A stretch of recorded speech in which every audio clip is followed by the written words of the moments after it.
Hi friends, பார்த்திங்கன்னா ஒரு 5 box வந்து ரெடி பண்ணியிருக்கோம். இது பார்த்திங்கன்னா ஒரு ஹோம் தேட்டர் பர்பஸ்க்காக தான். ஒரு ஷாப்லேருந்து கஸ்டமர் கேட்டிருந்தார். அதாவது கஸ்டமர்னால் டெக்னீஷியன் ஷாப் வச்சுருக்கேன். ரெகுலராக நம்ம கொடுக்குற ஷாப் தான். அதில் வந்து பார்த்திங்கன்னா கிராஸ் பாக்ஸும் எனக்கு வேணும், ஒரு 5 பாக்ஸ் வேணும் அப்படின்னு கேட்டிருந்தார். அதாவது ப்ளைவுட்டில் மைக்கா பிளாக் கலர் மைக்கா ஃபினிஷிங்கில் வேணும்னு கேட்டிருந்தார். அதாவது இதில் அவர் என்ன ட்விஸ்ட்டில் கேட்டிருந்தாருன்னா, கிராஸ் பக்கம் வந்து பார்த்திங்கன்னா செவத்தில் இருக்கிற மாதிரியும், ஸ்ட்ரெயிட்டாக உள்ள பக்கம் பார்த்திங்கன்னா ஸ்பீக்கர் மாட்டுற மாதிரியும் வந்து கேட்டிருந்தார்.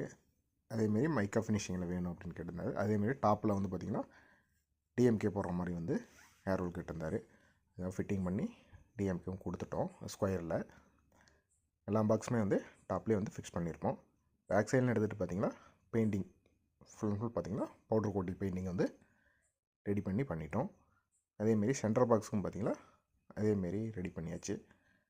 அது வாலில் மாட்டினால ஸ்க்ராச்சஸ் ஆகும் அப்படிங்கிறதுக்காக பெயிண்டிங் பண்ணிடுவோம். எல்லா பாக்ஸும் மேபி பெயிண்டிங் பண்ணிடுவோம். வித் ஸ்க்ரீனோடு தான் வந்து பாக்ஸ் வந்து ரெடி பண்ணியிருக்கோம். ஃபினிஷிங் எல்லாமே நீட்டாக இருக்கும். அதேமாதிரி மைக்கா வந்து பார்த்திங்கன்னா நம்ம எஸ்ஆர் பேஸ்ட்டை தான் ரெகுலராகவே யூஸ் பண்ணுவோம். ஃபினிஷிங் எல்லாமே எட்ஜ் எல்லாமே நீட்டாக இருக்கும். அந்த கம்ப்ளைண்ட் எந்த உரியர் கம்ப்ளைண்ட் எதுவுமே வராது.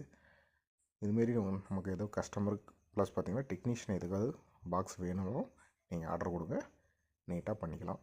தேங்க்யூ.